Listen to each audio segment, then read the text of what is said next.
Hey everybody, welcome back to the Off-Farm Income Podcast. Thank you very much for joining us here on our YouTube channel for episode number 759. What a pleasure to have you with us. Well, today we get to do a really fun show. We are interviewing Haley Shore. Now you may actually know who she is and not even realize it. She wrote a post on Facebook that has gone out to thousands of people, and the first line, there's no real title, but the first line is, "Being a farm and ranch kid is hard," and this has resonated with so many people that I was getting messages from other folks around the country saying you need to have this young lady on the show, and today we did just that. She just graduated high school early in December, just wrapped up her career in the FFA, so she could be at home to work on the ranch in Kansas. She's going to talk to us all about her life and the inspiration for this post coming up right now. Joining me today is Haley Shore, and she is coming to us, actually right now she's coming to us from Florida, but she just recently graduated during the middle of the school year from Chapman High School in Chapman, Kansas, and we've got a really interesting story as to how Haley was brought to my attention and wound up on the Off-Farm Income Podcast. So Haley, welcome to the show. Thank you so much for joining me. Hi, thank you. You bet. Well, I am eager to share you and your writing with the world here, but we'll get to that here in just a second.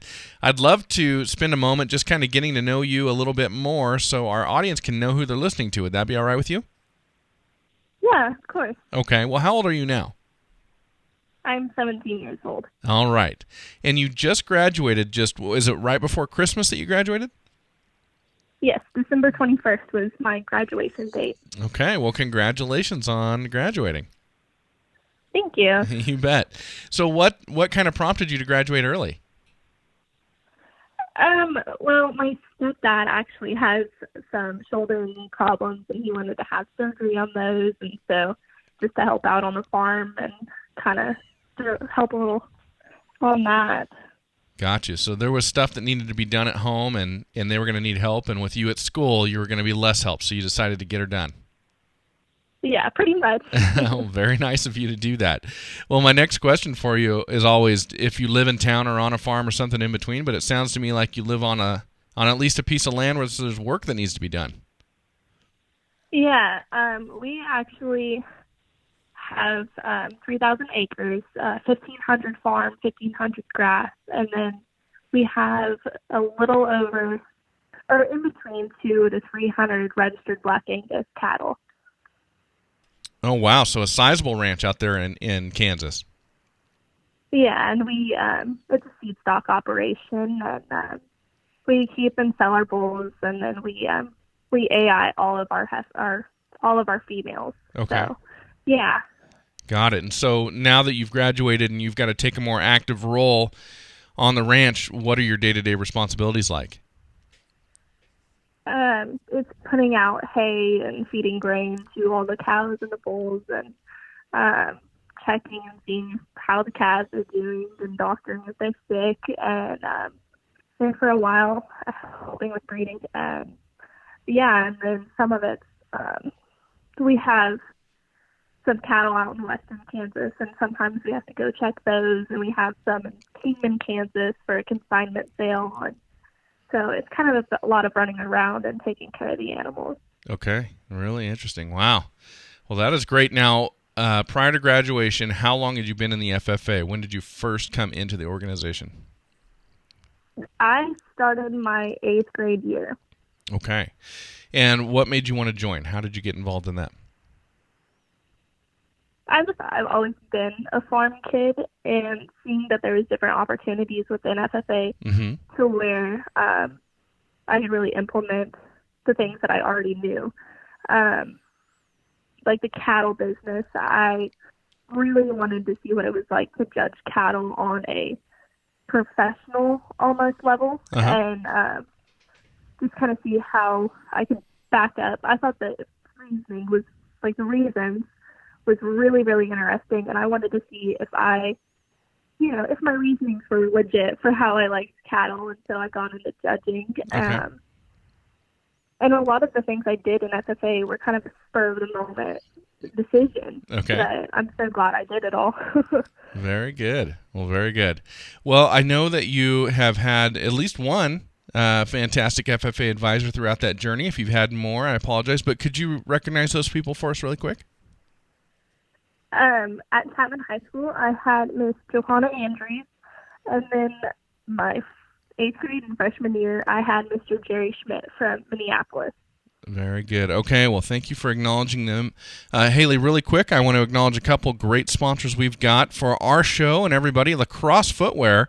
Of course, we want you out there working on your farms and your ranches in those Alpha Range boots. That's what we wear right here on our farm in Idaho. Every day, whether it's snow, mud, or I'm irrigating, I'm wearing my Alpha Range.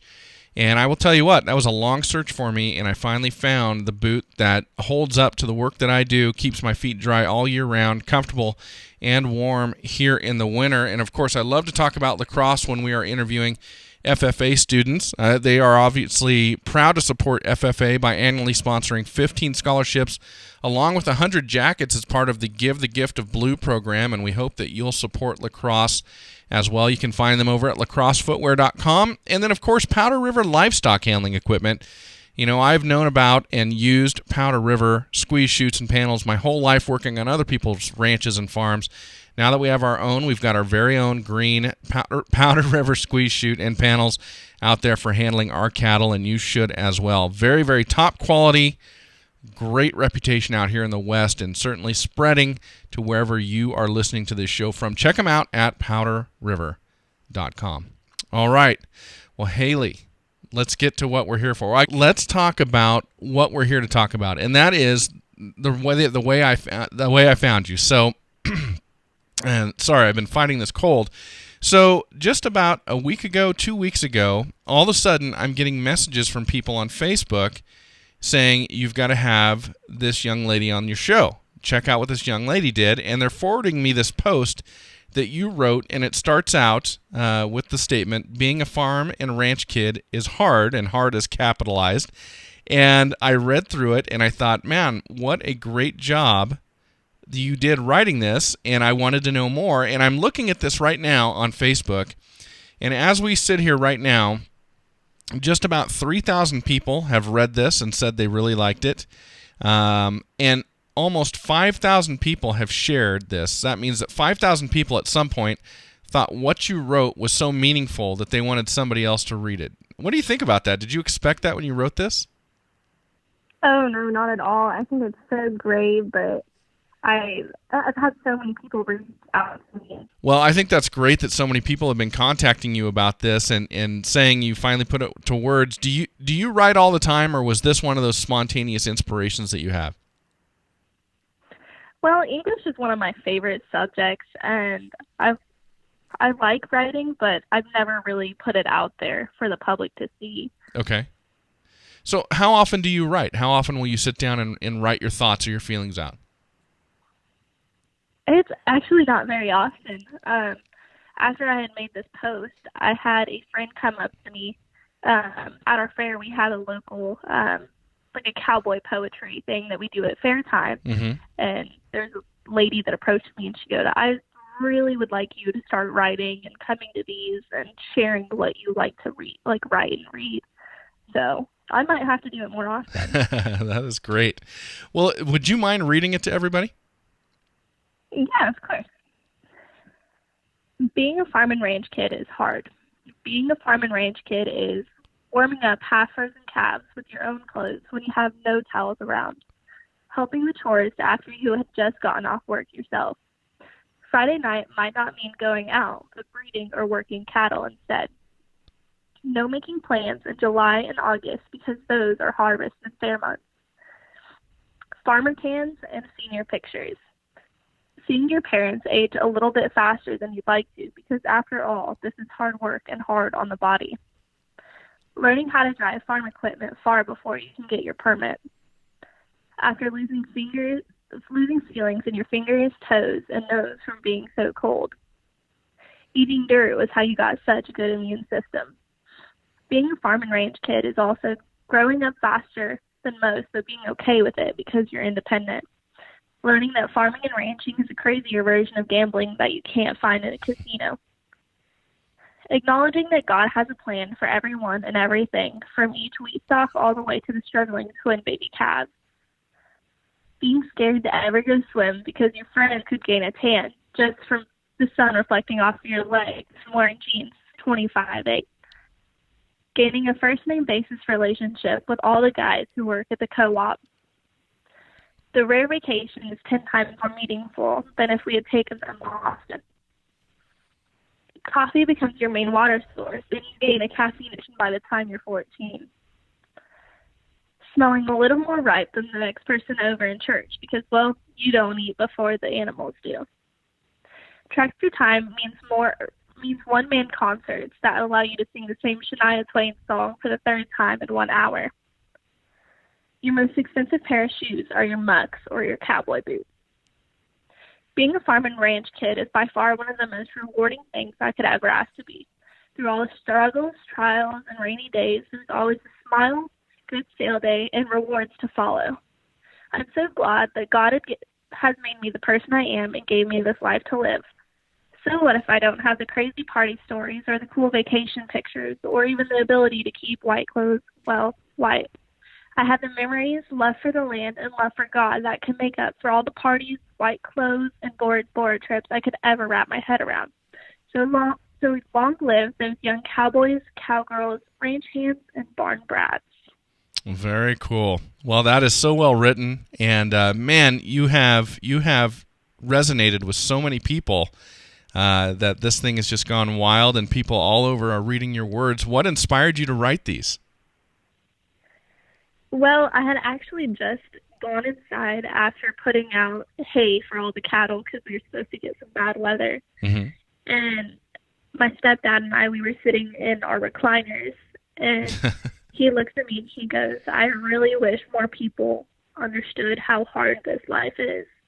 And, of course, right after that, he fell asleep, and my wheels kind of started turning, and I decided, maybe they should know. And so, I sat down and I wrote it.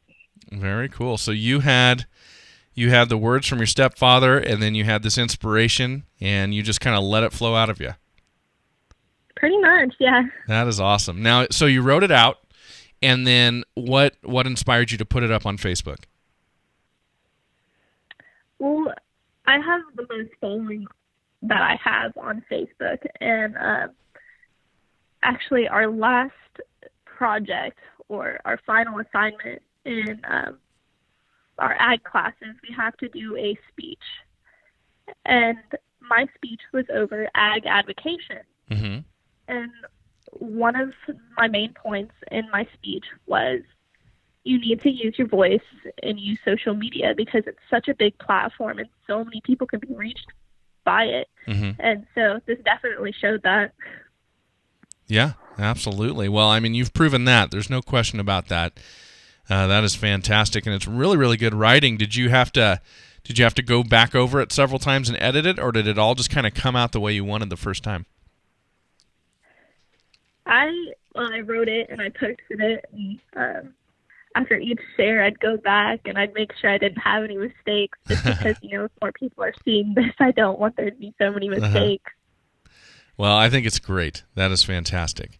And so now you've got all these people reaching out to you, and you may or you may not do anything with it. I don't know, and it doesn't matter. I think what matters are the words. But as you've realized that people like your words, this has made you think about doing some more writing.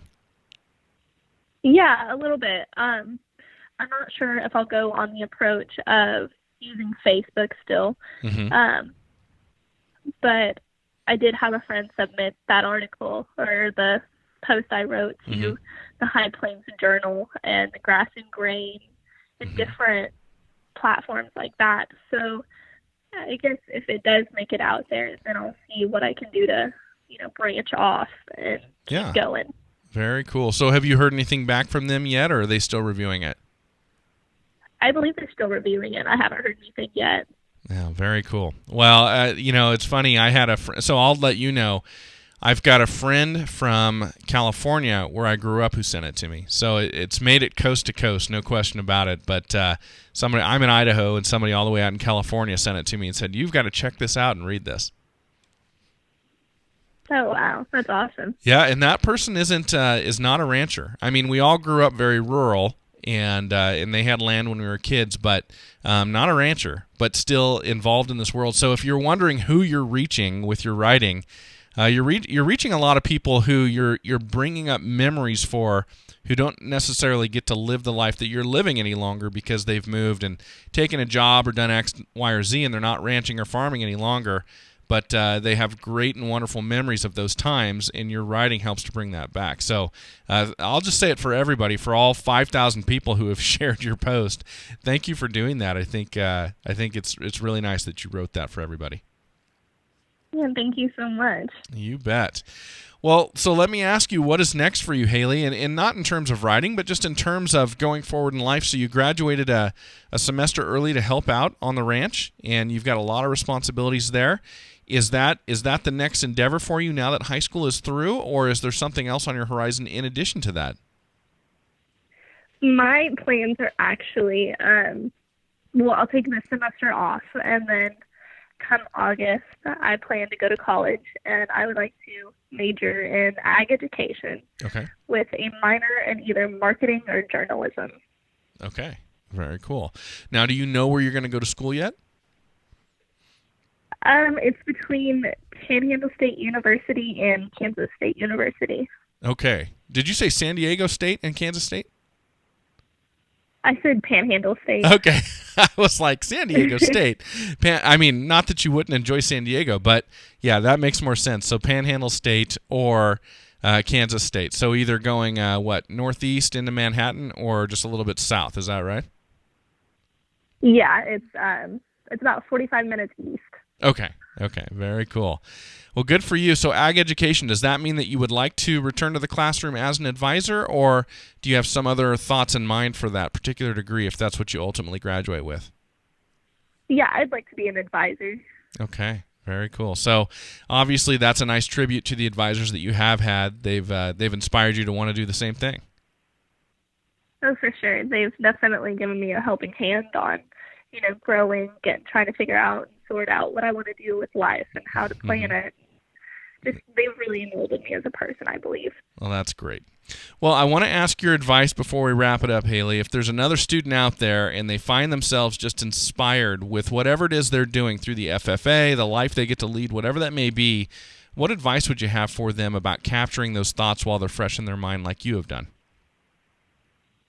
Go for it. There's no holding back. One of my points in that speech that I'd given was, what's the point of having a voice if you don't use it? And I believe that's something that I wish a lot of people embraced, because there's so many people that you impact that you don't realize. So more people would have a lot more impact if they would, just go for it and live life and, spread what they want to spread and create a positive interaction with what they want to share. Very cool. Well, really well said. Haley, thank you so much for writing that. Thank you so much for joining us on the show today and sharing a little bit of that with us.